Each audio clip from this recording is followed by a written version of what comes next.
আসসালামু আলাইকুম। একজন হচ্ছে ভাই, ওরা আপনার বাড়ি কোথায় জানি বলছিলেন? নিরম্বর কিল্লা রয়েলবাড়ি। রয়্যাল বাড়ি। আচ্ছা, আপনার মা বাবা? মা আছে, বাবা নাই। তাহলে আপনাদের সংসার চালাই কে? আমি নিজে। আপনি তো কিছু করতে পারেন না। নাই আপনার তো। সমস্যা কত? জন্মগতই। জন্মগত সমস্যা? বোন নাই আপনার? না, বোন নেই, একটা ভাই আছে শুধু, হেডারও কিডনি সমস্যা, বাউলের সমস্যা, মৃত্যু সজ্জায় আছে। দুজনের একই অবস্থা? কি অবস্থা হয়ে গেছে এখন। তাহলে সংসারটা চালায় আপনার উপরে, এই সংসার আমার ডিপেন্ড। উপরে সব। আচ্ছা, আর আপনার ভাতা এগুলা কিছু হয় নাই? পঙ্গু ভাতাতে টাকা পাচ্ছেন? কত করে দিচ্ছে? 2500 3 মাসে? 3 মাসে। আচ্ছা, টাকা কি রীতিমতো পাচ্ছেন? হ্যাঁ। তো আপনারা যে দুই ভাই আছেন, কোনো জায়গা থেকে কোনো টাকাই আসে না? না। তাহলে আপনাদের 3 জনের সংসার। তো আপনার ভবিষ্যতের মানে স্বপ্ন কি? মানে আপনি কি হইলে ঠিক আছে, ওকে আপনার হয়ে যাবে, চলে যাবে? আমার বলতে মনে হয় যে আমার যদি একটু মনে করেন বাড়ি ঘর হয়ে জায়গাতে একটু মনে হয় যে আর আমি চলে যাইতে লিখতে হয়। আচ্ছা আচ্ছা, আপনার কি মানে ঘরের কি অবস্থা? ঘরের আর্থিক অবস্থা মনে হয় যে আসিন আগে আসিন বনের এই যে ধান খেতের যে ডেঙ্গা এইগুলার ওহন মনে করেন একটা আলং বানছি টিন দিয়ে এই লাগাতে নানার বাড়িতে। আমার নির্দিষ্ট বাড়ি করতো নাই। আপনার বাবার বাড়ি ঘর ছিল না না না, নানার বাড়িতে আছি। আচ্ছা আচ্ছা, তো আপনি যে টিনার বাড়িটা বানছেন, এই টাকাটা কে দিছে? এইটাও মনে করেন আপনারা 10 জনের তুই নিছি আমি।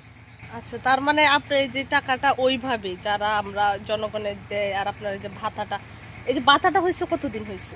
এই 1 বছর হয়েছে।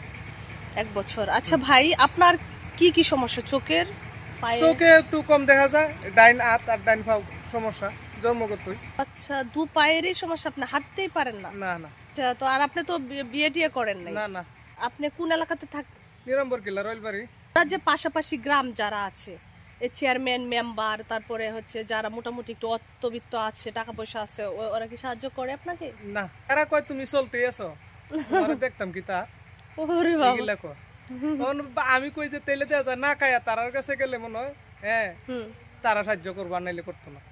তো তারার কাছ থেকে বানার থেকে আমি এমনি যেমনি চলতেছে আল্লাহ চালাইতেছে এমনি বেলা অন্য জায়গায় যাই, তেরার কাছে যাইতাম করে। হ্যাঁ হ্যাঁ, এই হিসাব করি আর। এটাই তো কারণ, ওরা হচ্ছে পাশের বাড়ি, ওরা দেখেও যদি আপনার কষ্ট না বুঝে তাহলে ওর কাছে তো হাত পাইতে কোনো লাভ নাই। এটা ঠিক আছে। আচ্ছা ভাই, আপনার কি রকম একটা অ্যামাউন্ট হইলে যে আপনি মনে হয় 3-4 লাখ টাকা হইলে তো চলে? 3-4 লাখ টাকা? আচ্ছা, এই টাকাটা যে কি খাতে ব্যবহার করতে হবে সেটা কি আপনি জানেন? এটা তো মনে হয় ব্যবসা বাণিজ্য করতে হইব। হ্যাঁ, মনে করেন যে একটা গরু কিংবা একটা ছাগল কিনে রাখলে। কিন্তু আপনি গরু পালবো কেন? আপনার তো কেউ নাই। এই তো মা আছে আর একটা ছোট ভাই আছে। মা ঠিক আছে, শরীর টরীর? হ্যাঁ, ও কিছু আছে মনে হয় যে করে বৃদ্ধ হইছে না। আচ্ছা, তাহলে আপনারা দুই ভাই এই অবস্থা? এই অবস্থা, একই অবস্থা। বিশ্বাস না করলে আপনি জিগায়া দেখতে পারেন আমার ড্রাইভারের কাছে। ও আচ্ছা, উনি আর্থিক অবস্থা জানে সব।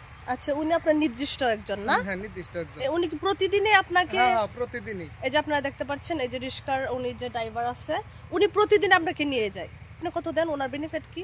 500 প্রতি সারাদিন করবে 500 টাকা? হ্যাঁ, আসর পর্যন্ত থাকবে, আসরের পরে যাইবো 500 টাকা নিব। বাবা, তাহলে আপনার ইনকাম হয় কত ভাই, সত্যি বলেন? আমার ইনকাম তো মনে হয় মানুষে দিলে 1000 হয়, 500 হয়, 400 হয়, এমন হয়। রোজার মধ্যে 1800 এরকম। বুঝতে পারছি ভাই। মানে এটা হচ্ছে যে উনি হচ্ছে ফিক্সড রিস্কা, ওনাকে 500 টাকা দিতে হবে। যদিও আপনার কম হয় তাও 500 দিতে হবে, না হইলেও দিতেই। তাহলে মাসে কত পড়তেছে বলেন তো? 15000। রাইট, 15000 টাকা প্রতি মাসে হচ্ছে উনাকে দিতে হচ্ছে। আপনাকে নিয়ে কতটুক দূর দূর যায়? পাটি এলাকায়। আপনাকে রিস্কাটা কি উনাকে আপনি কিনে দিচ্ছেন নাকি? না, হেই উনি নিজে। আচ্ছা, এই রিস্কা করে কতদিন যাবত আপনি রানিং করছেন গ্রামে? 2 বছর ধরে। 2 বছর? 2 বছর। আপনার ফোন নাম্বার জানা আছে? না, মোবাইল তো আনছি না, মোবাইল বাসায় রেখে গেছি। না, আপনার যদি ফোন নাম্বার থাকে, দেখেন এরকম হয় আপনাদের মতো যারা আছে, ওদেরকে প্রবাসী ভাই আছে, আপনাদের উদ্দেশ্যে বলছি, বা অন্য যারা আছেন সহযোগিতা করেন, তারা করতে পারেন। কিন্তু আপনার ফোন নাম্বার নাই, অনেকেই এরকম হয় যে ফোন নাম্বার চাই। যেমন আমি ভিডিও করতেছি, হ্যাঁ, আমার ফোন নাম্বারে টাকাটা, এটা তো আসলে ঠিক না। আপনার ব্যক্তিগত আপনাকে কেউ অসহায় ভেবে যদি আপনাকে দেয়, আপনি তো সাহায্য নেয়নি, তো সেই জন্য কিন্তু আপনার ফোন নাম্বারটা মুখস্থ করা ঠিক। কথাটা কি বুঝছেন ভাই? না হলে তো সমস্যা। যেমন আমি আপনাকে আজকে জিজ্ঞাসা করলাম যে আপনার ফোন নাম্বারটা বলেন, আপনি কিন্তু বলতে পারতেছেন না। ঠিক আছে, কি আছে একটা ফোন? আছে ফোন, বাড়িতে আনছি না লগে। কি মোবাইল? Button phone. এর আগে আপনি কি করতেন? এর আগে মনে করেন বাবা আছেন, কাজ করে নেকা হইছে। উনি তো আর কোনো অর্থবিত্ত রাখতে যায় না না, অর্থবিত্ত রাখবো করতে একটু আসিন, বেঁচে তারে চিকিৎসা করলাম, পরে তো মারা গেছে, ক্যান্সার হয়েছে, বাঁচাইতে পারলাম না কিছু। তার পিছনে ডাইলে মনে করেন নানার বাড়িতে আছি না। মার একটু সম্পদ পাইছেন, কারণ মেয়েরা তো একটু সম্পদ পায়, যে কারণে হচ্ছে ভাইকে একটু জায়গা দিচ্ছে। এটা তো হচ্ছে আগে ছনের ঘর ছিল, মোটামুটি উনার কষ্টের টাকা দিয়ে হচ্ছে একটা টিনের ঘর বানছেন। হ্যাঁ, দুছালা একটা ঘর করছে। এভাবে হচ্ছে উনার জীবনযাপনটা যাচ্ছে। আসলে আমি কি বলবো আপনাদের উদ্দেশ্যে বলি, যদি আপনাদের কারো অসহায় মনে হয়ে ওনাকে দেওয়ার কিছু থাকে, দেখেন উনি হচ্ছে সকাল থেকে আসছে, মোটামুটি এরকম চাল হয়েছে, বেশি হয়েছে না। তো উনার কিন্তু 500 টাকা উনাকে প্রতিদিন দিতে হচ্ছে, যে রিক্সা নিয়ে আসে উনাকে কিন্তু টাকাটা উনার দিতেই হয়। যদি 400 হয় তাও উনাকে 500 দিতে হয়। এছাড়া উনি একদম অচল, মানে উনি হাঁটতেও পারে না, উনি চোখেও কম দেখে, মানে সবভাবে একটা মানুষ আছে যে আপনার ওইভাবে গিয়ে গিয়ে হচ্ছে একটা টাকা ইনকাম করার একটা সিস্টেম থাকে। উনার নিজের তো কষ্ট আছে, এছাড়া হচ্ছে উনাকে একজন বয়ে বেড়াতে হয়, উনাকেও টাকা দিতে হয়। তাহলে আপনারা বুঝেন আসলে উনি কতটুকু অসহায় জীবনযাপন করছে। ছোট থেকে উনি হচ্ছে জন্ম থেকে হচ্ছে আপনার এই অবস্থা, দেখেন জন্ম থেকে অবস্থা। তো সবকিছু তো আল্লাহর ইচ্ছে। তো আপনাদের যদি কারো সাহায্য করার ইচ্ছে থাকে অবশ্যই কমেন্টে জানাবেন, ঠিক আছে? বাইক খাইছেন সকালে? খাওয়া দাওয়া করে আসছে।